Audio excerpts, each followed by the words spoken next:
السلام علیکم dear listeners, novel کی نیکسٹ ایپیسوڈ لے کر حاضر ہوں۔ ناول کا نام ہے خواب سرائے، مصنفہ ہیں عالیہ بخاری اور آپ سب سننے جا رہے ہیں قسط نمبر 19۔ نینی کے چھوٹے سے کچن میں کھانوں کی اشتہا انگیز خوشبو پھیل رہی تھی۔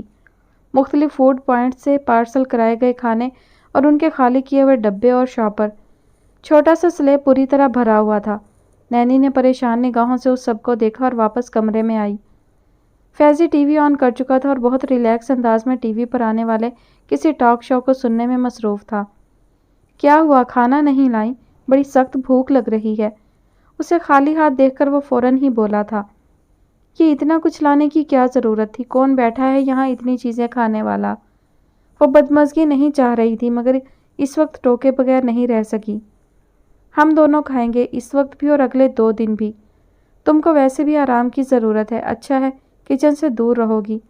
وہ بے حد خوشگوار موڈ میں تھا اور یہ خوشگواریت پچھلے کئی دن سے برقرار تھی۔ نینی نے بے اختیار ہی ماتھے کو چھوا۔ فیضی کی عاقبت نااندیشی پر اب تو اسے حیرت بھی نہیں ہوتی تھی۔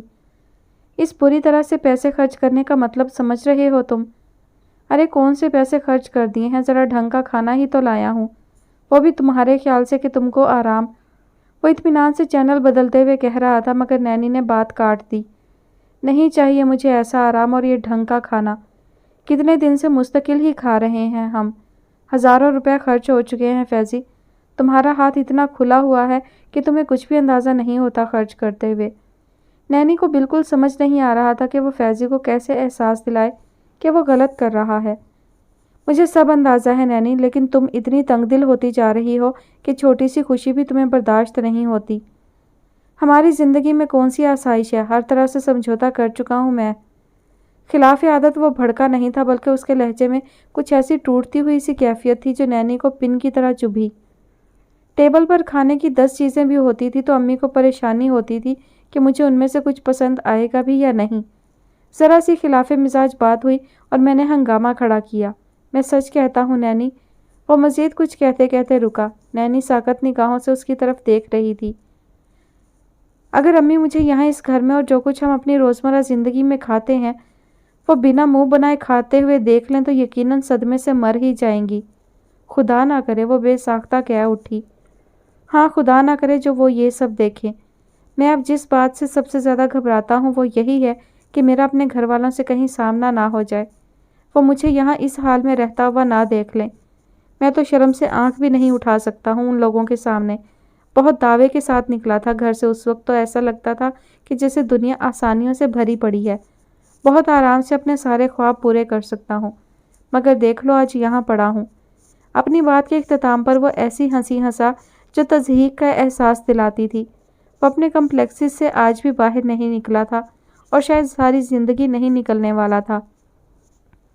نینی کو اس بات کا احساس رہتا تھا پر اس وقت تو اسے فیضی کی ہنسی بھی اچھی نہیں لگی تھی۔ تم ہر وقت ایسے مت کہا کرو فیضی، یہاں بھی آخر انسان ہی رہتے ہیں اور اللہ کا شکر ہے ہزاروں سے بہتر ہیں، ورنہ کتنوں کو تو اپنے سر پر چھت بھی نصیب نہیں۔ اللہ کی ناشکری ہے یہ بھی کہ ہم ہر وقت اپنے حالات کا رونا ہی روتے رہیں۔ بہت نرمی سے جب وہ فیضی سے کہہ رہی تھی تو اسے خود پر بھی حیرت ہوئی تھوڑی سی۔ شروع میں تو جب وہ یہاں آئے تھے تو خود بھی کتنی ڈپریسڈ رہنے لگی تھی، لیکن اب ایک ٹھہراؤ آتا جا رہا تھا۔ جو لوگ یہاں رہتے ہیں اس کے عادی ہیں، انہوں نے ایسے ہی گھروں محلوں میں آنکھ کھولی ہے، وہ ماحول نہیں دیکھا جو میں چھوڑ کر آیا ہوں۔ تم اگر ایک نظر وہ سب دیکھ لیتی تو ایسا کچھ نہیں کہتی۔ اسے اپنی بات پر ذرا بھی شرمندگی نہ تھی۔ انسان کے لیے اپنا ماحول بڑا اہم ہوتا ہے، وہاں سے وہ صرف کھانا پینا یا رہنا ہی اڈاپٹ نہیں کرتا، اس کے اصول قاعدے جینے کا انداز سبھی کچھ وہیں کی دین ہوتی ہے۔ ہم انسان تو سخت جان ہیں جو اس تبدیلی کو جیسے تیسے جھیلنے کی کوشش کرتے ہیں۔ کسی کھارے پانی کی مچھلی کو نکال کر میٹھے پانی میں ڈال دو، تڑپ کر جان دیتی ہے یا نہیں؟ کھوئے سے انداز میں وہ کہتا ہی چلا گیا۔ اور تم مجھے اس تھوڑے سے من پسند کھانے لے آنے پر الزام دے رہی ہو؟ کون سا میں نے اپنے زمین و آسمان بدل لیے ہیں یار؟ وہ خاموش ہوا تو نینی تیزی سے اٹھ کر کچن میں چلی آئی۔ شاید اس وقت اسے فیضی کی یہ چھوٹی سی خوشی غارت نہیں کرنی چاہیے تھی۔ کھانا نکالتے ہوئے وہ خود سے الجھتی رہی، مگر اس نے کچھ ایسا غلط بھی نہیں کہا تھا۔ دیا کی شادی ایک بہانہ ثابت ہوئی تھی زیور بیچنے کے لیے، اور وہ بکتے ہی بہت دن بعد فیضی کے ہاتھ میں فالتو پیسے آ چکے تھے۔ پیسے خرچ کرنے میں وہ خطرناک حد تک لاپرواہ تھا۔ نینی کو شادی کے ابتدائی مہینوں کے وہ سارے شاہانہ انداز کسی خوشگوار خواب کی طرح یاد تھے، جب فیضی نے اسے حقیقتاً ملکہ بنا کر رکھا تھا۔ اعلیٰ رہائش، اعلیٰ لباس، بہترین خوراک اور پھر نوٹوں سے بھرے والٹ کے ساتھ یوں ہی فضول شاپنگ، جو بس محض خوش ہونے یا ٹائم پاس کرنے کے لیے کی جاتی تھی۔ اب پے در پہ دھکوں کے بعد سب کچھ تو ممکن نہیں رہا تھا، لیکن اندر سے فیضی آج بھی ان سب باتوں کا خواہش مند تھا۔ ان دنوں میں اس نے ایک دن بھی گھر میں کھانا نہیں پکنے دیا تھا۔ ایک اچھی گائناکولوجسٹ سے نینی کا چیک اپ کروایا تھا، سارے ٹیسٹ مہنگی ترین لیبارٹری سے کروائے اور پھلوں، جوسز اور وٹامنز سے فریج بھر دیا۔ گو یہ سب اس کی محبت کا اظہار تھا جو وہ اس سے کرتا تھا، پھر بھی وہ اندر ہی اندر کڑتی رہی۔ ہزاروں روپے ان تھوڑے سے دنوں میں ٹھکانے لگ چکے تھے، اور دیا کی شادی میں دیا جانے والا تحفہ ابھی خریدنا باقی تھا۔ کھانا نکالے ہوئے بھی جو حساب اس نے لگایا تھا، اس کی روح سے بھی اب صرف تحفہ ہی خریدا جا سکتا تھا۔ کوئی جیولری کی چیز لے لو یا پھر ٹی وی، واشنگ مشین وغیرہ میں سے کچھ لیا جا سکتا ہے۔ تھوڑی دیر بعد کھانا کھاتے ہوئے فیضی خود ہی اس موضوع پر آ چکا تھا۔ نینی ہلکے سے مسکرا دی۔ تھوڑی دیر پہلے ہونے والی تلخی کو اس نے مٹانے کی یہ شعوری کوشش کی تھی۔ تمہارے بعد تمہارے گھر میں یہ پہلی شادی ہو رہی ہے، کوئی اچھی چیز دینا تو بہت ضروری ہے۔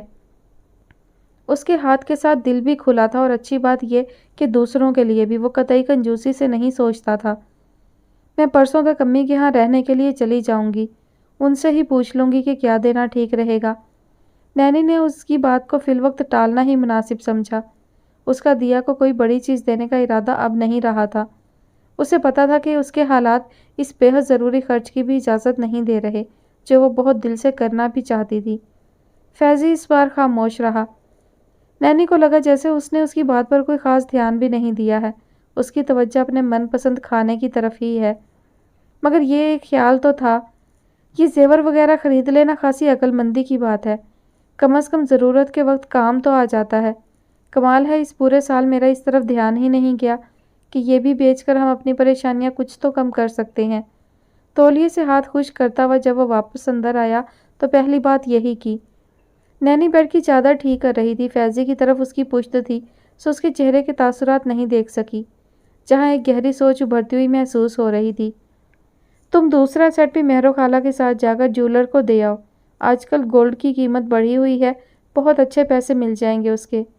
نینی کو اس کی بات سے دھکا سا لگا۔ وہ سیٹ؟ وہ تو بہت قیمتی ہے۔ ہاں تو اسی لیے کہہ رہا ہوں، وہ زیادہ پیسے دے جائے گا۔ تم زیور وغیرہ پہنتی بھی کب ہو، اور سچی بات تو یہ کہ تمہیں اس کی ضرورت بھی نہیں۔ وہ اس کے قریب آتے ہوئے محبت سے کہہ رہا تھا۔ نینی نے دھیرے سے اس کا ہاتھ پرے ہٹایا۔ کیا ضرورت ہے اسے بیچنے کی؟ پڑا ہے پڑا رہنے دو، پیسے تو یوں ہی ختم ہو جاتے ہیں چاہے کتنے بھی کیوں نہ ہو۔ سمجھا کرو یار، وہ سیٹ یوں ہی پڑا ہے، پچھلے 1 سال سے تو تم نے اسے ایک بار بھی نہیں پہنا۔ پیسے کم از کم کام تو آئیں گے، اور اس بار تو ہم خرچ بھی سوچ سمجھ کر کریں گے۔ نینی نے بمشکل خود کو کوئی سخت بات کہنے سے روکا۔ ہم کسی اچھی جگہ فلیٹ کرائے پر لے سکتے ہیں، ایڈوانس اور 1 سال کا کرایہ تو نکل ہی آئے گا۔ مجھے پوری امید ہے اس جگہ سے تو جان چھوٹے گی۔ وہ آگے پھر اسی انداز میں سوچ رہا تھا جو اس کی شخصیت کا خاصا تھا۔ اور 1 سال بعد کیا ہوگا؟ اتنا کرایہ کہاں سے دیا جائے گا؟ ابھی تو تمہارے پیپرز بھی رہتے ہیں کلیئر ہونے کے لیے۔ نینی کے یاد دلانے پر وہ تھوڑا سا برا منا گیا۔ ہو جائیں گے کلیئر، کوئی ہمیشہ 1 سا رزلٹ تھوڑی آتا ہے، اور یہ میرے فکر کرنے کی باتیں ہیں، تم اس چکر میں مت پڑو، ویسے ہی طبیعت ٹھیک نہیں ہے۔ بہت نرمی سے اس نے نینی کے بالوں کو چھوا۔ ناراض مت ہونا، اتنے دنوں کے لیے جا رہی ہو، میں کتنا مس کروں گا تمہیں اندازہ بھی نہیں ہے۔ وہ بالکل خاموش تھی۔ کبھی اس انداز پر وہ خود کو دنیا کی خوش قسمت ترین لڑکی سمجھتی، مگر اب لگ رہا تھا جیسے فیضی نے یہ سب کسی اور کے لیے کہا ہو۔ اور میں کون سا ابھی کل ہی تمہیں زیور بیچنے کا کہہ رہا ہوں؟ پہلے شادی اٹینڈ کر لو آرام سے، یہ کام اس سے اگلے ہفتے میں کر لینا۔ مجھے نیند آ رہی ہے فیضی، میں بہت تک گئی ہوں۔ آرام کرو بس، کل بھی کچھ ضرورت نہیں ہے پکانے وکانے کی، بہت سی چیزیں بچی رکھی ہیں، آرام سے کام چل جائے گا۔ وہ اسے اپنا خیال رکھنے کے لیے اور بھی بہت سی ہدایات دے رہا تھا۔ نینی نے آہستگی سے دوسری طرف کروٹ بدل لی۔ فیضی کی بات تشویش میں مبتلا کر رہی تھی۔ اسے پتا تھا وہ جو کہہ دیتا ہے اس سے پیچھے نہیں ہٹتا۔ وہ خوبصورت سیٹ جو فیضی کی پہلی خوبصورت نشانی تھا، اب محض چند دن کے لیے ہی اس کی ملکیت رہ گیا تھا۔ سچی بات تو یہ کہ اسے ابھی سے سوچ کر بے حد رنج ہونے لگا تھا۔ نواب شاہ جانے کا پروگرام جیسے آنن فانن بنا تھا، ماموں کو تو ایک دن پہلے سے خبر تھی، لیکن مومانی کو ثانیہ نے اس وقت بتایا جب وہ چھٹی منظور کروا کر واپس آ چکی تھی۔ کمال ہے، ایسی کیا ایمرجنسی نافذ ہو رہی ہے جو ایک دم منہ اٹھا کر چلنے کی تیاری کر لی۔ اپنی بوکھلاہٹ میں وہ لہجے الفاظ کسی بات پر بھی توجہ نہیں دے پائیں۔ اتنا لمبا راستہ، آپا کی صحت بھی ٹھیک نہیں ہے، مگر یہ ثانیہ ہے کہ انہیں زبردستی لے جا رہی ہے۔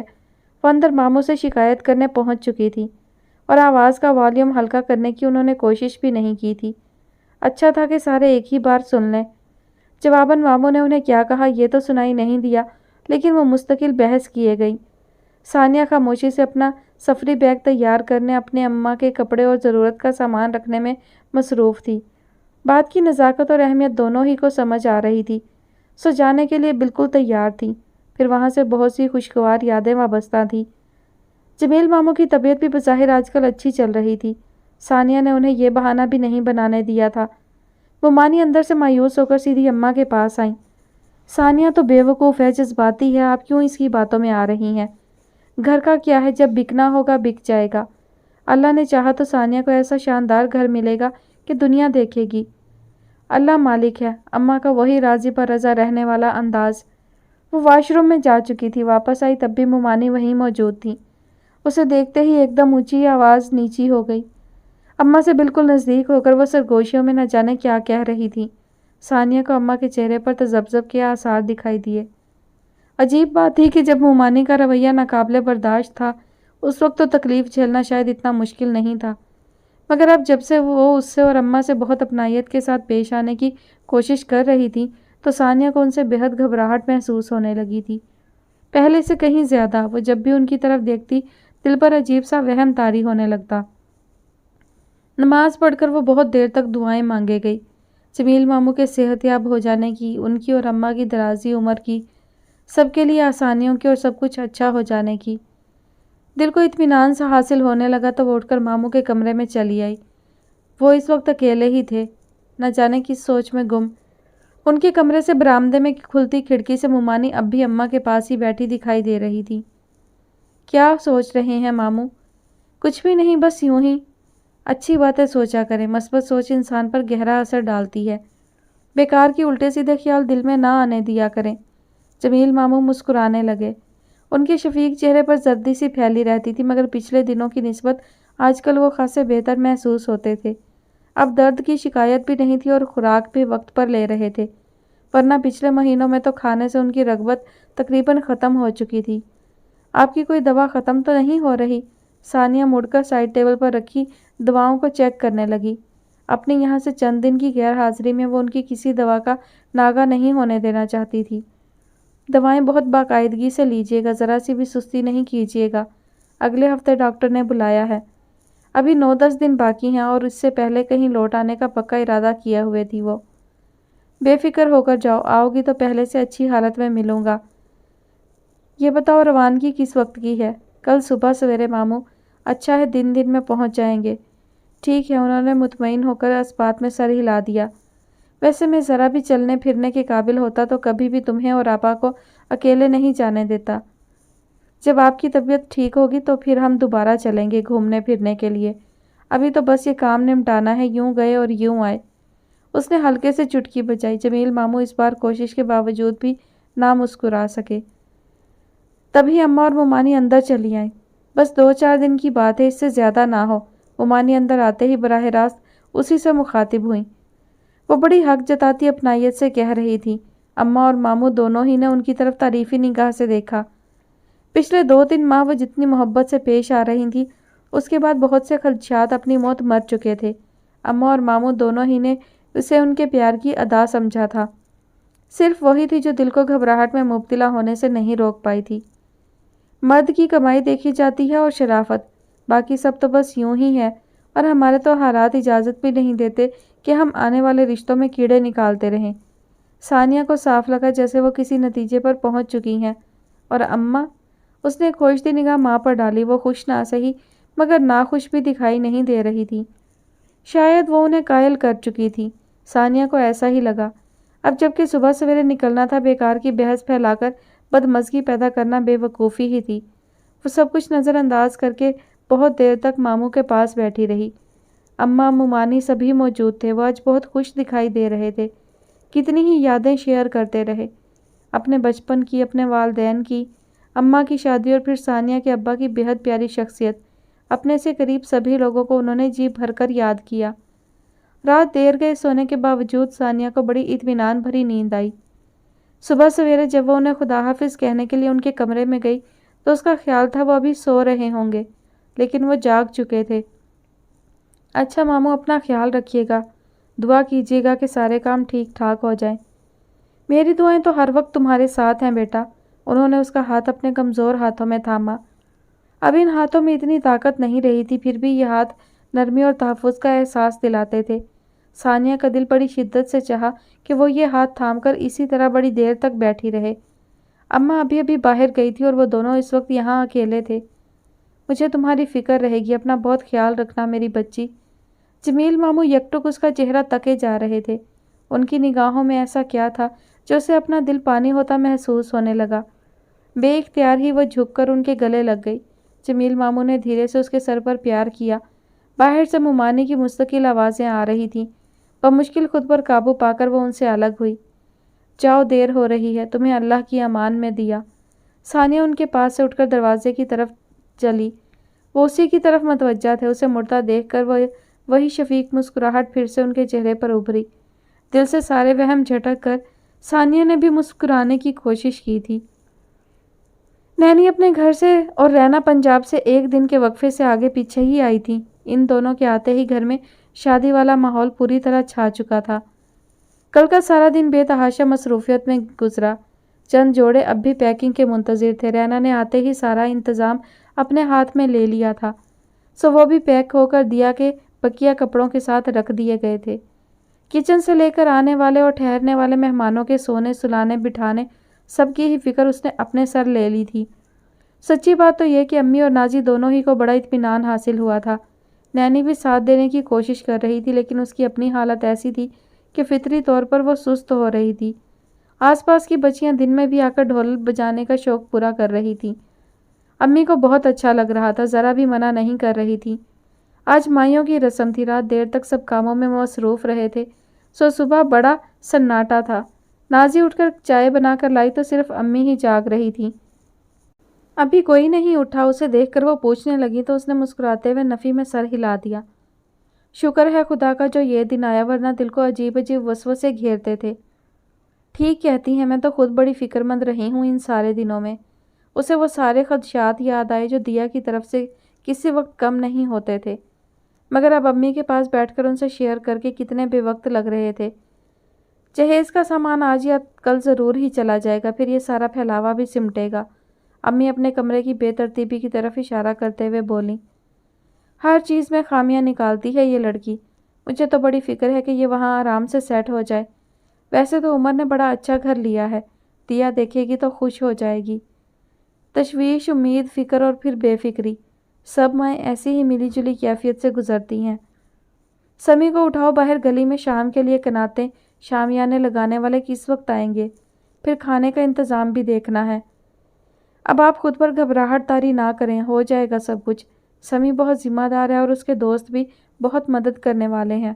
سب کچھ ٹھیک ٹھاک ہو جائے گا، ابھی تو سارا دن پڑا ہے امی، فنکشن تو اب کہیں جا کر رات میں شروع ہوتے ہیں۔ واقعی یہ کیسا برا رواج پڑ گیا ہے، دیر سے تقریبات شروع ہونے کا۔ آنے والوں کو بھی دقت ہوتی ہے اور گھر والے بھی تھک کر چور ہو رہے ہوتے ہیں۔ امی مطمئن سی ہو کر ایک عمومی برائی پر بات کرنے لگیں، تبھی باہر گیٹ کی طرف سے آہٹ سنائی دی۔ اس وقت کون آ گیا؟ امی چونک کر اس کی طرف دیکھنے لگی تو نازی چائے کا کپ ایک طرف رکھ کر باہر برآمدے میں چلی آئی۔ سامنے والی کھڑکی کھلی ہوئی تھی، سمی گیٹ کھول چکا تھا اور اندر آنے والی کوئی اور نہیں، اسما پھپھو تھی۔ ایک طویل مدت بعد نازی نے ان کے شوہر کو بھی ان کے ساتھ اپنے گھر آتے دیکھا۔ پل کے سب سے چھوٹے حصے میں اسے کچھ بہت ہی غیر معمولی ہونے کا احساس ہوا۔ یک ہوتے ہاتھ پاؤں اور بے تحاشا دھڑکتے دل کے ساتھ وہ ان لوگوں کا سامنے کا احاطہ پار کرتے ہوئے دیکھے گئی۔ وہ لوگ اتنے بے وقت آئے تھے، اس سے زیادہ یہ بات اہم تھی کہ وہ یہاں کیوں آئے تھے۔ دیا کی مسعود سے منگنی ٹوٹنے کے بعد ایک گہری سرد مہری جو دونوں گھروں کے بیچ جم چکی تھی، وہ اس طرح کا آنا جانا تقریباً منقطع کیے ہوئے تھے۔ پھر آج اس وقت وہ لوگ اب اندر آنے والی سیڑھیوں کے قریب تھے اور ان کے چہروں پر پھیلی گہری سنجیدگی صاف دکھائی دے رہی تھی۔ نازی نے ان کے پیچھے تیز قدموں سے آتے سمی کو دیکھا۔ یقیناً انہیں دیکھ کر وہ بھی الجھا ہوا تھا۔ وہ دونوں اندر آ چکے تھے اور سیدھے اسی کی طرف ان کا رخ تھا۔ السلام علیکم بمشکل ہی اس کے منہ سے نکلا تھا۔ پھپھا نے تو جواب دینا بھی ضروری نہیں سمجھا تھا، مگر اسما پھپھو کے چہرے پر ان سے بے حد بوجھل لمحوں میں بھی شفقت کی ہلکی سی چمک ابھری تھی۔ بشارت بھائی نے بلوایا ہے ابھی فون کر کے، اس کے پاس سے گزرتے ہوئے وہ سرسری طور پر ہی بتا سکی۔ ابا کا کمرہ اس طویل برآمدے کے آخری سرے پر تھا۔ نازی خود کو ان دونوں کے پیچھے جانے سے نہ روک سکی۔ اس کے اپنے پیچھے امی کی آواز سنائی دی۔ وہ پوچھ رہی تھی کہ کون آیا ہے، لیکن امی کو جواب دینے کی بجائے وہ ان سب کے پیچھے کھینچتی چلی گئی۔ سمی نے ابا کے کمرے کا دروازہ کھولا تھا اور نازی نے باہر سے ہی دیکھ لیا تھا کہ دیا ان کے کمرے میں موجود ہے۔ پتہ نہیں وہ کتنی دیر سے وہاں تھی۔ اس کے کمرے کا بند دروازہ اسی غلط فہمی میں مبتلا کیے ہوئے تھا کہ وہ سو رہی ہے۔ بہت خاموشی سے اندر جا کر وہ دروازے کے قریب ہی دیوار سے ٹیک لگا کر کھڑی ہو گئی۔ ابا یا دیا کسی نے بھی اس کی طرف دیکھنے کی ضرورت نہیں سمجھی تھی۔ ابا کمرے کے وسط میں کھڑے تھے اور انہوں نے آنے والوں سے رسمی سی دعا سلام بھی کرنے کی ضرورت نہیں سمجھی تھی۔ صرف سمی تھا جو دبی زبان میں اسما پھپھو اور پھپھا کو بیٹھنے کے لیے کہہ رہا تھا، مگر وہ لوگ ابھی کھڑے ہی رہے۔ بہت جلدی کی تم نے آنے میں اسما، میری عزت کا تماشا بنانے میں تمہارا گھرانہ ہمیشہ جلدی ہی کرتا آیا ہے نا؟ صاف بات کریں بشارت بھائی، یوں گھر بلا کر بے عزتی کرنے کی ضرورت نہیں۔ میں تو آ بھی نہیں رہا تھا، مگر یہ زبردستی لے کر۔ پھوپھا کا وہی اکڑ اور مغرور انداز جس نے اتنے سالوں کی رشتہ داری میں بھی غربت کا احساس پیدا نہیں ہونے دیا تھا۔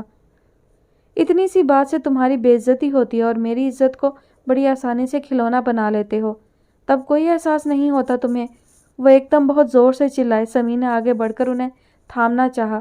نازی سہم کر اور بھی دیوار سے لگ گئی۔ یہ میری بیٹی، تھوڑا سا گھوم کر انہوں نے دیا کی طرف اشارہ کیا، جس کی میں 3 دن بعد شادی کرنے جا رہا تھا، آج مجھے اپنا فیصلہ سنا رہی ہے کہ وہ مسعود کے سوا کسی دوسرے سے شادی نہیں کرے گی۔ ایک بار اس کے ہاتھوں ذلت اٹھانے کے باوجود اسے کوئی فرق نہیں پڑا ہے۔ نازی نے ایک ہاتھ بے اختیار ہی اپنے لبوں پر رکھا۔ کمرے میں گہری خاموشی چھائی تھی۔ نازی نے باری باری ان کی طرف دیکھا۔ صرف وہ اور سمی ہی ہکا بکا تھے، باقی سب کے لیے یہ خبر متوقع تھی، اور دیا تو پوری جرأت کے ساتھ سر اٹھائے بیٹھی تھی۔ میں شرمندہ ہوں بھائی صاحب، یقین کریں مسعود کو اتنا سمجھایا مگر… اسما پھپھو کی آواز بھر آئی ہوئی تھی، اور اس معاملے میں وہ آج بھی اتنی ہی بے بس تھیں جتنی کہ پہلے۔ مسعود کتنے دن سے آیا ہوا ہے پاکستان؟ بشارت صاحب نے ان کی معذرت کو سننا بھی گوارا نہیں کیا۔ آج صرف 3 دن ہے۔ اور صرف 2 دن میں؟ نازی نے حیرت سے سوچا۔ وقت نے بڑی گہری چال چلی تھی۔ جھوٹ مت بولو اسما، مسعود یہاں پہلے سے آیا ہوا ہے، 3-4 بار تو یہ اس سے مل چکی ہے۔ بشارت صاحب کے ہاتھ کا اشارہ دیا کی طرف تھا۔ نازی کو لگا جیسے اس کا دل بند ہونے کو ہے۔ مسعود کو پچھلے ہفتے یہاں تک آنا ابا سے چھپا کر وہ بہت بڑی غلطی کر چکی تھی، لیکن امی نے تو فون پر اسما پھپھو کو بتا ہی دیا تھا۔ پھر بھی لیکن وہ ایسی بھی نہ تھیں کہ غلط بیانی کرتی۔ آپ میرا یقین کریں، ہمارے گھر وہ 2 دن پہلے ہی آیا ہے۔ اس سے پہلے کہاں تھا ہمیں خبر نہیں۔ پاکستان میں یا امریکہ، جہاں بھی تھا ہم سے کوئی کانٹیکٹ نہیں تھا۔ اسما پھپھو بے بسی سے ابا کی طرف دیکھ رہی تھی۔ نازی کو اپنے بہت قریب آہٹ محسوس ہوئی۔ امی اندر آ چکی تھی۔ نازی کو یقین تھا کہ ابھی اسی وقت وہ اسما پھپھو کی غلط بیانی کا بھانڈا پھوڑ دیں گی۔ پچھلے ہفتے جب اس نے مسعود کو گیٹ سے بے عزت کر کے رخصت کر دیا تھا، تب امی نے اسے یہی کہا تھا کہ انہوں نے اسما پھپھو سے بات کر لی ہے، وہ اگلی فلائٹ سے اسے واپس امریکہ بھجوا رہی ہیں۔ تب اس نے شکر کی سانس لی تھی کہ وہ دیا سے ملے بغیر واپس جا چکا ہے، مگر وہ یہیں تھا یا پھر دوبارہ آیا تھا؟ وہ منتظر نگاہوں سے امی کو دیکھے گئی، مگر ان کے لب آپس میں سختی سے بند تھے۔ اپنے بیٹے کی حرکتوں پر پردہ ڈالنے کے لیے اور کتنے جھوٹ بولو گی اسما؟ مجھے کم از کم تم سے یہ امید نہیں تھی کہ تم بیٹے کی محبت میں بھائی کی رسوائی کی بھی پرواہ نہیں کرو گی۔ نہیں بھائی صاحب، اسما پھپھو بے ساختہ آگے بڑھی، مگر بشارت صاحب تیزی سے پیچھے ہٹ چکے تھے۔ خدا گواہ ہے جو میں نے ایک لفظ جھوٹ کہا ہو بھائی صاحب، اس دن سے پہلے اس اسما کو موت آ جائے جو وہ اپنے بھائی کی رسوائی کا سبب بنے۔ اپنی بات کہتے ہوئے وہ ہچکیوں سے رونے لگی تھی۔ غارت ہو مسعود، تو جس نے مجھے اپنے بھائی کے سامنے آنکھ اٹھانے کے قابل نہیں چھوڑا۔ تو مر جاتا تو میں صبر کر لیتی۔ وہ پوری کی پوری کانپ رہی تھی اور ان کی سچائی کو کسی گواہی کی ضرورت نہیں تھی۔ ایک بار تو وہاں ہر شخص کا دل لرز اٹھا۔ نازی نے تیزی سے آگے بڑھ کر انہیں کرسی پر بٹھایا۔ اسے لگ رہا تھا کہ وہ اب یقیناً گرنے ہی والی ہیں۔ میرے بیٹے کو بد دعائیں دینے کی ضرورت نہیں ہے بے وقوف عورت، اللہ اسے سلامت رکھے۔ پھوپھا بری طرح دل ملائے ہوئے تھے۔ تمہارے بھائی کو کوئی بات پہلے سمجھ میں آئی ہے جو یہ آ جائے گی؟ چلو جی چلو، بہت ہو گئی عزت افزائی، میں تو پہلے ہی نہیں آ رہا تھا، پتا تھا کہ کوئی اچھی بات تو ہونی نہیں ہے، بیکار میں ہی صبح صبح۔ چار باتیں سناتے ہوئے وہ واپسی کے لیے پلٹے۔ رک جاؤ واہدی، بشارت صاحب کے لہجے میں تحکم سا چھلکا، اس بات کو ختم کرنے سے پہلے تم یہاں سے نہیں جا سکتے۔ تمہارا یہاں ہونا ضروری ہے، اس لیے نہیں کہ تم اسما کے شوہر ہو، بلکہ اس لیے کہ تم مسعود کے باپ ہو۔ بنا کسی جذباتیت کے انہوں نے ایک ایک لفظ چبا چبا کر ادا کیا تھا۔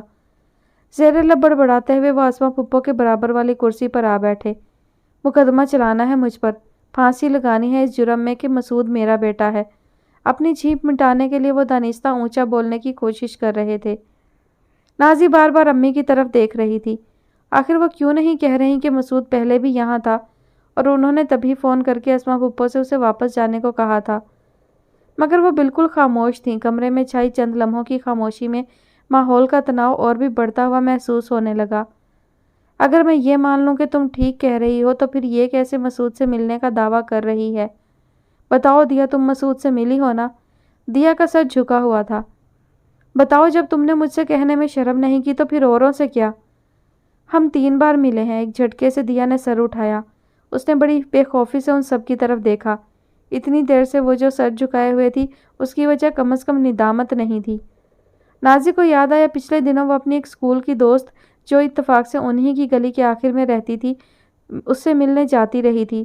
تب اسے اور امی کو یہی سوچ کر اچھا لگتا رہا کہ وہ اپنے ارد گرد میں دلچسپی لینا چاہ رہی ہے، اور اس چوری چھپے کی ملاقات کی خبر تمہاری ماں بہن کسی کو بھی نہیں ہوئی؟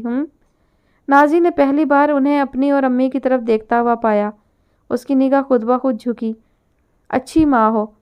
وہ تھوڑا سا چلتے ہوئے ان کی طرف بڑھے۔ بہت اچھی ماں ہو، تمہاری بیٹیاں کچھ بھی کرتی رہیں تمہیں خبر ہی نہیں ہوتی۔ میں نے بڑی بھاری غلطی کی جو تم جیسی غیر ذمہ دار عورت پر اولاد کی تربیت کی ذمہ داری ڈالی، نازی نے انہیں کہتے سنا۔ اس کا دل چاہا کہ وہ آگے بڑھ کر ابا کے منہ پر ہاتھ رکھ دے۔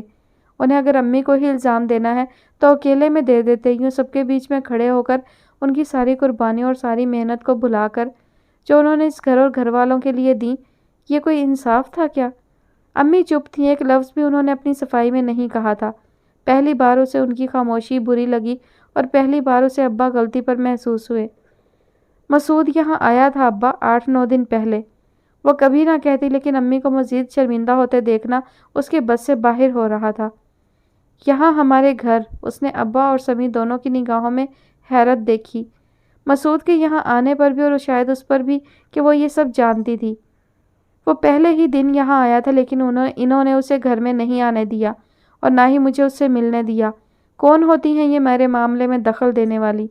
دیا بڑی بد لحاظی سے کہہ رہی تھی، مگر کسی کو بھی اس کے لہجے پر غور کرنے کی فرصت نہ تھی۔ تم نازی، تم؟ وہ اس کے بالکل سامنے آ کھڑے ہوئے۔ تم نے مجھ سے ذکر کرنے کی بھی ضرورت نہیں سمجھی، یا پھر تم نے جان بوجھ کر دیا کو موقع فراہم کیا کہ وہ اور مسعود ایک دوسرے سے؟ ابا کی آواز نیچی ہوتی چلی گئی۔ اپنی بیٹی کے بارے میں بات کرنا آسان نہیں تھا۔ نہیں ابا، میں نے ایسا نہیں، میں تو یہ سمجھی کہ… سارا الزام خود پر آتا دیکھ کر اس نے گھبراہٹ بھری نگاہوں سے امی کی طرف دیکھا، مگر وہ اسی طرح خاموش کھڑی تھیں۔ تم نے بہت برا کیا، کاش تم مجھ سے یا اپنی ماں سے ہی ذکر تو کرتی، شاید ہم کسی ذلت بھرے فیصلے سے بچ جاتے۔ میں مسعود کے پاؤں پکڑ لیتا، ہاتھ جوڑتا کہ وہ ہم پر رحم کرے۔ وہ جیسے ایک دم ہی ٹوٹتے جا رہے تھے، ان کی آنکھوں میں پانی اتر رہا تھا۔ نینی کی شادی پر وہ کتنے رنجیدہ تھے مگر روئے تب بھی نہیں تھے۔ ابا پلیز، نازی تڑپ کر آگے بڑھی مگر انہوں نے ہاتھ کے اشارے سے روک دیا۔ ایک ایک کر کے تم سب نے مجھے مایوس کر دیا ہے، اور تم اسما، تم اس لڑکی کو نکاح پڑھوا کر یہاں سے لے جاؤ، میں اپنی قسمت میں لکھی ذلت جھیلنے کو تیار ہوں۔ الفاظ ان کے منہ سے نکلے اور اس اعصاب شکن ماحول میں منجمد ہو گئے۔ عمر نے بڑی بے یقینی سے بشارت صاحب، ان کی بیوی اور پھر نانی کی طرف دیکھا۔ ان میں سے کوئی بھی اس سے نگاہ ملانے کے لیے تیار نہیں تھا، ورنہ شاید وہ کسی آنکھ میں ہلکی سی بھی چمک پا کر امید کا کوئی کمزور سا سرا پکڑ ہی لیتا۔ اپنے اندر ایک گہری سانس اتارتے ہوئے اس نے وقت کی ان انتہائی درد بھرے لمحات سے گزرنا چاہا، مگر یہ اتنی جلدی کہاں ممکن تھا۔ یہ تو بڑا ظلم ہے بھائی، اس نے خود اپنے آپ پر ہنسنا چاہا، لیکن دل پر نمکین سا پانی پھیلتا ہی جا رہا تھا۔ عمر نے شکر ادا کیا کہ اس کی آنکھیں بہرحال خشک تھیں۔ جو سزا آپ مجھے دینا چاہیں مجھے منظور ہے، ساری غلطی میری ہے، میں ہی اولاد کی طرف سے غافل رہا ساری عمر۔ سوچا لڑکیاں ہیں، ان کے لیے ماں کی نگرانی کافی رہے گی، دوسروں کی اولاد کو سنوارتا رہا، یہی سوچ کر، اور ہاتھ کیا آیا۔ بشارت صاحب نیچی آواز میں نانی سے کہہ رہے تھے، اور اپنی بات کے اختتام پر انہوں نے ہاتھ کے اشارے سے اپنی بے بسی کو واضح کیا۔ عمر نے دیکھا بشارت صاحب کے برابر میں بیٹھی ان کی بیوی کا سر اور بھی جھک گیا تھا، دل پر بوجھ تھا کہ بڑھتا ہی جا رہا تھا، اور اب اس سارے قصے میں خود اس کے کرنے کے لیے بچا ہی کیا ہے سوائے سائیڈ لائن پر بیٹھ کر تماشا دیکھنے کے۔ وہ بھی ذرا دیر پہلے ہی باہر سے آیا تھا اور دیا کے والدین کو گھر میں پا کر اسے بڑی خوشگوار حیرت ہوئی تھی۔ اب جبکہ شادی میں گنتی کے 2-3 دن ہی رہ گئے تھے، اسے یہی گمان گزرا تھا کہ وہ لوگ تقریبات کے سلسلے میں کوئی بات چیت کرنے آئے ہیں۔ اپنی خوشی میں اس نے نانی کا اترا ہوا چہرہ اور بشارت صاحب کے چہرے پر پھیلی شرمندگی کو فوری طور پر نوٹ بھی نہیں کیا تھا، لیکن اگلے چند منٹوں میں وہ اپنی زندگی کی سب سے زیادہ تکلیف دہ خبر سن چکا تھا۔ دیا اس سے شادی کے لیے راضی نہیں تھی، وہ اپنی پسند سے شادی کرنا چاہتی تھی، اور اب اس کے ماں باپ بھی یہی چاہتے تھے۔ ان لوگوں کے یہاں انکار کے لیے آنے پر وہ اب تک یہ سمجھ چکا تھا۔ آپ اپنے ملنے والوں سے جو چاہیں کہہ سکتی ہیں، یہ کہہ دیں کہ لوگ اچھے نہیں ہیں، اسی لیے عمر نے رشتہ ختم کر دیا، یا پھر اس بدقسمت دیا کو ہی مورد الزام۔ بشارت صاحب کی آواز میں نمی گھل رہی تھی، ان کا رنگ زرد پڑ رہا تھا، وہ محض چند گھنٹوں میں برسوں کے بیمار محسوس ہونے لگے تھے۔ عمر کو اپنی سوچ پر افسوس ہونے لگا، جو کچھ بھی ہو رہا تھا اس میں کم از کم دیا کے گھر والے بے قصور تھے۔ خدا کو یہی منظور تھا شاید۔ تم اپنے آپ کو سنبھالو بشارت میاں۔ نانی کی خاموشی خاصی دیر بعد ٹوٹی تھی، ان کا ہاتھ بشارت صاحب کے کندھے پر تھا، اور لہجے میں وہی دل کو چھوتی ہوئی شفقت۔ وہ یکدم ہی بچوں کی طرح پھوٹ پھوٹ کر رو دیے۔ عمر بے ساختہ ہی آگے بڑھا، مگر نانی نے ہاتھ کے اشارے سے اسے پانی لانے کو کہا۔ گھر میں اس وقت ان لوگوں کے علاوہ اور کوئی نہیں تھا۔ عمر لاؤنج میں آیا تھا، ارد گرد پھیلا سناٹا اور بھی بڑھتا محسوس ہونے لگا۔ ان کے چھوٹے سے فلیٹ میں شادی کی روایتی افراتفری پوری طرح پھیلی ہوئی تھی۔ بڑے بڑے سوٹ کیسز جن میں دیا کے لیے کپڑے اب تیار رکھے تھے، فضا میں اڑتی خوشبوئیں، اور کونے میں رکھی ڈھولکی جس پر فرح پچھلے پورے 14 دنوں سے رحمت منزل کی لڑکیوں کو اکٹھا کر کے بڑے جوش و خروش سے گیت گا رہی تھی۔ وہ خالی خالی نگاہوں سے سارے منظر کو دیکھے گیا۔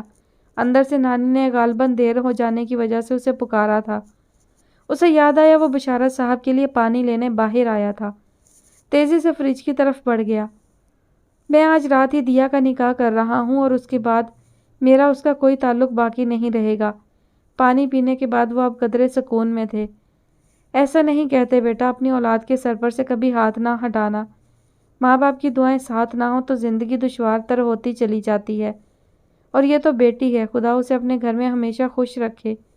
امی نے بہت مشکور نگاہوں سے ان کی طرف دیکھا، نہ کوئی لعنت ملامت، نہ غصہ، نہ لڑائی۔ نانی اور عمر چاہے کتنے بھی رنجیدہ تھے، انہوں نے اس صدمے کو بڑے وقار کے ساتھ جھیلا تھا۔ بشارت صاحب جانے کے لیے اٹھ کھڑے ہوئے۔ چلتا ہوں اماں، بہت سے کام کرنے ہیں، شادی کے التوا کا اشتہار اخبار میں دینا ہے، عزیز رشتہ داروں کو ٹیلی فون پر اطلاع کروں گا، پھر سوال جواب کا ایک نہ ختم ہونے والا سلسلہ۔ ان کے ایک ایک لفظ میں دکھ بھری بے بسی تھی۔ کسی سے کچھ بھی کہنے کی ضرورت نہیں ہے بیٹا، نانی بڑی قطعیت سے منع کر رہی تھی۔ بشارت صاحب اور امی کے علاوہ عمر نے بھی انہیں بہت چونک کر دیکھا۔ نانی کے چہرے پر اب گہرا اطمینان جھلک رہا تھا۔ کہیں اس بڑے صدمے نے ان کے ذہن کو تو متاثر نہیں کر دیا؟ عمر کو بے ساختہ یہی خیال آیا۔ ایک طویل عرصے کے دکھ اور مشقت کو جھیلنے کے بعد وہ اس کی شادی کر دینے کو ہی زندگی کا حاصل سمجھنے لگی تھی۔ عمر کی منگنی سے لے کر اب تک کے وقفے میں وہ جتنی خوش دکھائی دیتی تھی اور جس لگن سے اس کی تیاریوں میں مگن رہی تھی، اس کے بعد یہ اعصاب شکن مرحلہ ان کے لیے اس ضعیفی میں خطرے لا سکتا تھا۔ ضرورت کیا ہے کسی سے کچھ بھی کہنے کی؟ خبردار جو تم نے اب اخباروں کے آفس کی طرف دوڑ لگائی۔ وہ اتنی نارمل دکھائی دے رہی تھی کہ عمر کو اور بھی زیادہ خدشہ ہونے لگا۔ نانی کیا ہو رہا ہے آپ کو؟ طبیعت تو ٹھیک ہے نا؟ وہ بڑی بے قراری سے ان کی طرف بڑھا۔ بی پی تو ہائی نہیں ہو رہا؟ چلے میں آپ کو ڈاکٹر کے لے چلتا ہوں۔ اس نے گھبرا کر ان کی پلس ریٹ چیک کرنا چاہی مگر انہوں نے جھنجھلا کر اپنا ہاتھ چھڑا لیا۔ پاگل مت بنو، کچھ نہیں ہو رہا مجھے۔ صدمہ ضرور ہے مگر اپنے ہوش و حواس میں ہوں۔ وہ عمر کے ذہن میں اٹھتے خدشے تک بھی پہنچ چکی تھی۔ بشارت صاحب اور امی دونوں ہی دل میں نانی کی بلند ہمتی کے قائل ہو رہے تھے۔ یہاں موجود چاروں لوگوں میں سب سے زیادہ حوصلے والی وہی تھی۔ اور بشارت میاں، وہ ایک بار پھر ان سے مخاطب ہوئیں، نہ تو یہ شادی ملتوی ہوگی اور نہ ہی ہمیں لوگوں کو وضاحتیں دینے کی ضرورت ہے۔ کسی کے کچھ بھی سمجھ میں نہیں آیا۔ وہ تینوں ان کی شکل دیکھ رہے تھے۔ دیا نہ صحیح نازی تو ہے۔ میں تم سے عمر کے لیے نازی کو مانگتی ہوں، انکار مت کرنا بیٹا۔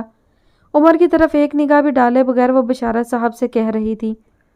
گہرے ہوتے کوہرے میں ایک کرن سی جگمگائی تھی۔ بشارت صاحب اور امی دونوں ہی نے بڑی بے یقینی سے نانی کی طرف دیکھا۔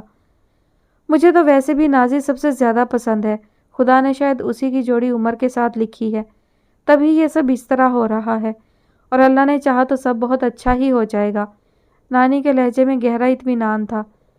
لیکن عمر، شادی یا مرگ کی اسی کیفیت میں مبتلا ہوتے بشارت صاحب کو ہی اس کا خیال آیا۔ وہ اس سارے قصے کا مرکزی کردار تھا اور اب تک ایک گہرے شوق میں تھا۔ آج کا دن شاید اسی لیے طلوع ہوا تھا کہ وہ ہر وہ بات سنے جس کی اس نے کبھی توقع بھی نہیں کی ہوگی۔ کیسی ناقابل قبول بات کہی تھی نانی نے۔ دیا نہ صحیح نازی صحیح، ناموں کے الٹ پھیر سے انہیں کوئی فرق نہیں پڑتا تھا۔ عمر کو یاد آیا کہ انہیں شروع سے ہی دیا پسند نہیں تھی۔ وہ ہمیشہ نازی کے ہی گن گاتی رہی تھی۔ کئی بار انہوں نے صاف لفظوں میں اس سے کہا بھی تھا، اگر وہ نازی کو پسند کرتا تو زیادہ خوش قسمت ٹھہرتا۔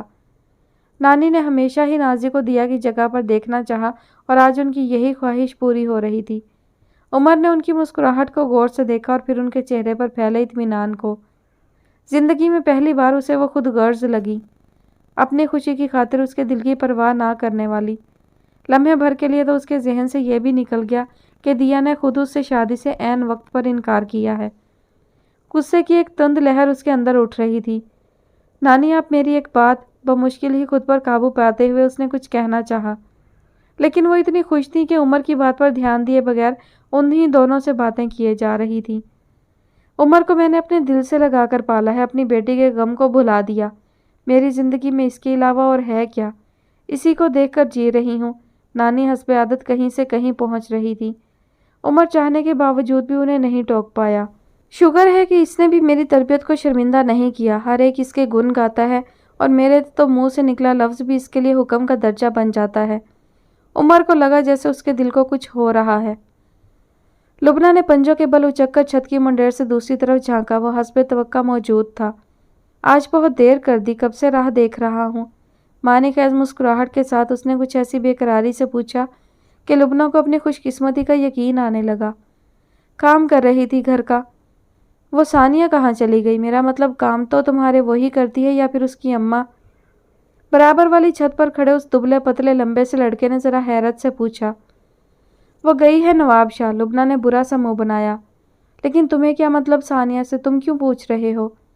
میں تو ایسے ہی پوچھ رہا تھا، تمہیں کام جو کرنا پڑا۔ لبنہ کے برا منا جانے کے ڈر سے وہ جلدی سے صفائی دینے لگا۔ کام تو خیر میں کسی طرح کر ہی لوں گی، لیکن یہ مجھے بالکل بھی اچھا نہیں لگتا کہ تم ثانیہ یا کسی بھی لڑکی کے بارے میں کوئی بھی بات کرو۔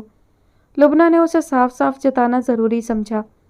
توبہ میری، فوراً ہی کان پکڑتے ہوئے اس نے دل میں شکر کیا کہ وہ اس کے درجن بھر سابقہ چکروں سے ناواقف تھی۔ لبنہ بڑے ناز سے مسکرا دیا۔ آخرکار اسے ایک من پسند عاشق مل ہی گیا تھا۔ گو اس میں ممانی کی عائد کردہ خوبیوں کا مکمل فقدان تھا، مگر یہ بھی کیا کم تھا کہ اس بے وفا زمانے میں وہ اس کا پکا اور سچا قدردان تھا۔ وہ یہی سوچ سوچ کر مسرور تھی۔ یہ لو، ہاتھ میں تھاما ہوا چھوٹا سا شاپر اسے تھماتے ہوئے وہ مستقل مسکرائے جا رہی تھی۔ کیا ہے اس میں؟ خود ہی دیکھ لو۔ یہ تم بڑی زیادتی کر دیتی ہو لبنہ۔ اس چھوٹے سے پل میں حالانکہ وہ ہاتھ سے ٹٹول کر تحفے کی ٹائپ کا اندازہ کر چکا تھا، لیکن لبنہ کو خوش کرنے کے لیے اس کا سرپرائز برقرار رکھا۔